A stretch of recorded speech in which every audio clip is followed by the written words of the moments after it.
എപ്പം വെള്ളം അടി ഉണ്ടാവും.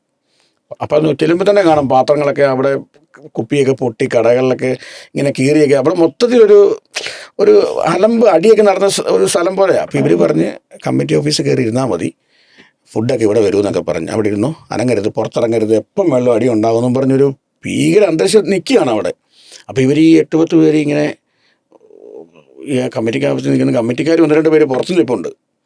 അപ്പോൾ അങ്ങനെ പൊയ്ക്കൊണ്ടിരിക്കുമ്പം ഒരു പയ്യൻ വന്ന്, ഒരു പയ്യൻ മുണ്ട കൊടുത്തൊരു പയ്യനൊക്കെ കാണക്കാർ ആരാടാന്നൊക്കെ ചോദിച്ചു. ഇങ്ങനെ അപ്പോൾ പറഞ്ഞു ഞങ്ങൾ വാ കുഞ്ഞുണ്ടേന്ന് ചോദിച്ചു, കഴിക്കണ്ടേന്ന് വാന്ന് പറഞ്ഞു വിളിച്ചുകൊണ്ട് പോവുക.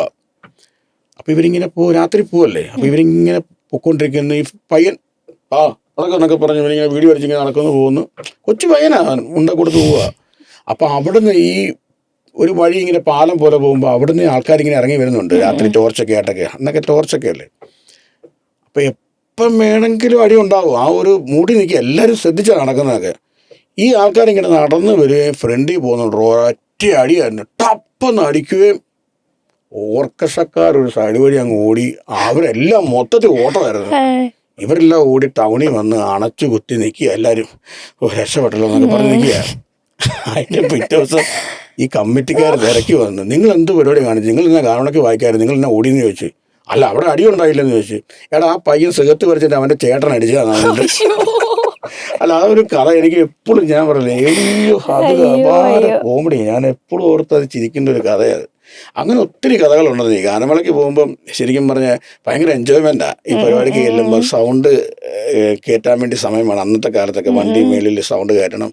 ആ സമയത്തൊക്കെ ഈ 10-12 ഇപ്പോഴല്ലേ ഈ വാട്സപ്പ് കോമഡി ആയത്, അങ്ങോട്ടും ഇങ്ങോട്ടും വാട്സപ്പിലൊക്കെ വിടുന്നു വിറ്റ് പറയുമ്പോൾ ആരും ശ്രദ്ധിക്കത്തില്ല. ഇപ്പോൾ ഒരു കഥ പറഞ്ഞാൽ പോലും ഒരാളോടൊരു നമ്മളൊരു കോമഡി പറഞ്ഞാൽ പോലും അവൻ ശ്രദ്ധിക്കത്തില്ല, അവനെപ്പോഴും ഫോണിലായിരിക്കും. അന്നെന്ന് പറയുമെങ്കിൽ ആർക്കും ഫോണില്ല, എല്ലാവരും ഇങ്ങനെ വട്ടത്തിൽ നിന്നുകൊണ്ട് ഒരു അറ്റത്തുനിന്ന് ഒരു ആരെങ്കിലും ഒരു കോമഡി പറയും, അവിടെ നിന്ന് അങ്ങ് ചിരിച്ചിരിച്ച് ഇങ്ങനെ എല്ലാവരും പരസ്പരം പറഞ്ഞ് ഭയങ്കര രസമായിരുന്നു അന്നൊക്കെ. ഇപ്പം പിന്നെ എല്ലാവരും വാട്സപ്പ്, എപ്പോഴും ഫോണിൽ. നമുക്കൊരു കാര്യം ഒരാളോട് പറയാൻ പറ്റത്തില്ല, അവൻ്റെ കണ്ണി നോക്കത്തില്ലല്ലോ, നമ്മുടെ ഫോണിലായിരിക്കും. അങ്ങനെ ഒരുപാട് കോമഡി ഉണ്ട് ഗാനമേളയ്ക്ക്. അതുകൊണ്ട് നമ്മൾ ഭയങ്കര ഹാപ്പി ആയിരിക്കും ഗാനമേളയ്ക്ക്, ടെൻഷനൊന്നുമില്ല.